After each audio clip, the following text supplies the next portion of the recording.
ചില പ്രധാന സ്റ്റോക്കുകളിൽ വന്ന ലേറ്റസ്റ്റ് അപ്ഡേറ്റ് ആണ് ഇന്നത്തെ വീഡിയോയിൽ ഉൾക്കൊള്ളിച്ചിരിക്കുന്നത്. ഒന്നാമത്തെ സ്റ്റോക്ക് ITC ഇന്ന് 0.068% ഉയർന്ന് 440 ക്ലോസിംഗ് നൽകി.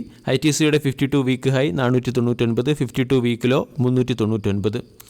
കഴിഞ്ഞ ഒരു വർഷം കൊണ്ട് ഫ്ലാറ്റ് പെർഫോമൻസ് ആണ് ITC കാഴ്ചവെക്കുന്നത്.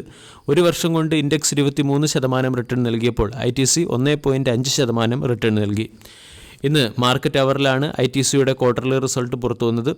ITCയുടെ ക്വാർട്ടർലി റിസൾട്ടിലെ പ്രധാന ഹൈലൈറ്റ് കമ്പനിയുടെ stand loan net profit year on ഇയറിൽ 5086 കോടിയിൽ നിന്നും 5020 കോടിയിലേക്ക് ഇടിഞ്ഞു.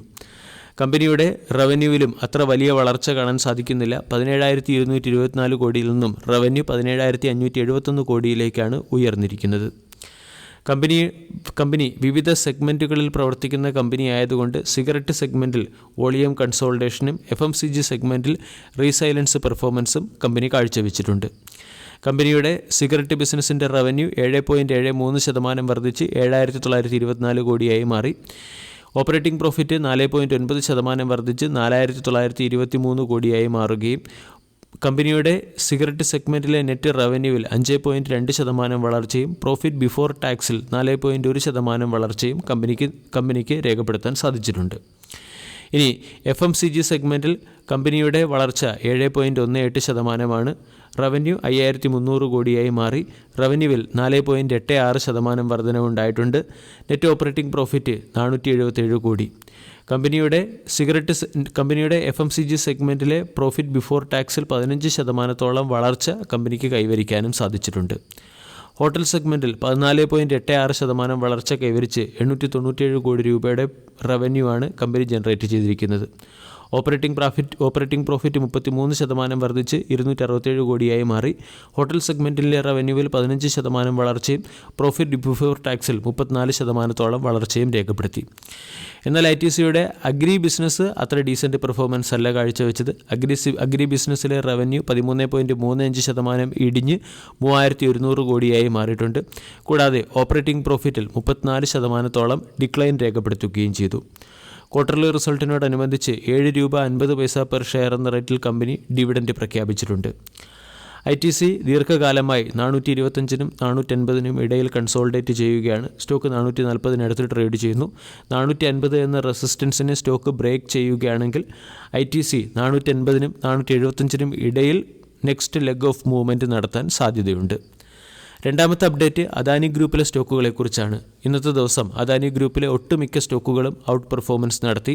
Adani enterprises 3.12%, NDTV 2.78%, Adani power 1.74%, Adani വിൽമാർ 1.56%, Adani green 1.20% ഉയർന്നു. അദാനി ഗ്രൂപ്പിലെ അദാനി എൻ്റർപ്രൈസസ് എന്ന കമ്പനി ആദ്യമായി ഒരു മെയിൻ ഇൻഡെക്സിൻ്റെ ഭാഗമാകാൻ പോകുന്നു എന്നുള്ള പോസിറ്റീവ് ന്യൂസിൻ്റെ പശ്ചാത്തലത്തിലാണ് അദാനി ഗ്രൂപ്പിലെ സ്റ്റോക്കുകൾ ഡീസൻറ്റ് പെർഫോമൻസ് കാഴ്ചവെച്ചത്. സെൻസെക്സിലെ 30 സ്റ്റോക്കുകളിൽ വിപ്രോ എന്ന സ്റ്റോക്കിനെ വരുന്ന സെമി ആനുവൽ റിവ്യൂവിൽ അദാനി എൻ്റർപ്രൈസസ് റീപ്ലേസ് ചെയ്തേക്കും എന്നാണ് പുറത്തു വരുന്ന അപ്ഡേറ്റ്. ഇവിടെ സെൻസെക്സിൽ അദാനി എൻ്റർപ്രൈസസ് വരികയാണെങ്കിൽ $118 മില്യൺ, അതായത് ഏകദേശം 1000 കോടി രൂപയുടെ ഫണ്ട് ഇൻഫ്ലോയാണ് അദാനി എൻ്റർപ്രൈസസ് എന്ന കമ്പനിയിലേക്ക് വരാൻ പോകുന്നത്. അതേസമയം വിപ്രോ സെമി ആനുവൽ റിവ്യൂ മീറ്റിംഗിൽ സെൻസെക്സിൽ നിന്നും പുറത്താകുമ്പോൾ 500 കോടിയുടെ അല്ലെങ്കിൽ ഏകദേശം $56 മില്യൺ ഫണ്ട് ഔട്ട്ഫ്ലോ വിപ്രോയിലേക്ക് വരും. ഇതോടൊപ്പം തന്നെ BSE 100 എന്ന ഇൻഡെക്സിലും മാറ്റം വരാൻ പോവുകയാണ്. BSE 100 എന്ന ഇൻഡെക്സിൽ REC, Jio financial service, Adani power, Adani green energy, Adani energy solutions തുടങ്ങിയ കമ്പനികൾ സ്ഥാനം പിടിക്കും. ICICI prudential life insurance company, page industries, Zee entertainment enterprises, SBI card and payment service, Jubilant food work തുടങ്ങിയ കമ്പനികളെയായിരിക്കും അദാനി ഗ്രൂപ്പിലെ കമ്പനികൾ, അതായത് Adani power, Adani green energy, Adani energy solution, ഇതോടൊപ്പം തന്നെ REC, ജിയോ ഫിനാൻഷ്യൽ സർവീസ് തുടങ്ങിയ കമ്പനികൾ റീപ്ലേസ് ചെയ്യുക. ഈ ന്യൂസിൻ്റെ പശ്ചാത്തലത്തിൽ വരും ദിവസങ്ങളിലും അദാനി ഗ്രൂപ്പിലെ സ്റ്റോക്കുകളെ ഫോക്കസ് ചെയ്യാവുന്നതാണ്. വീഡിയോ എല്ലാവർക്കും ഇഷ്ടമായി എന്ന് വിശ്വസിക്കുന്നു. Thank you.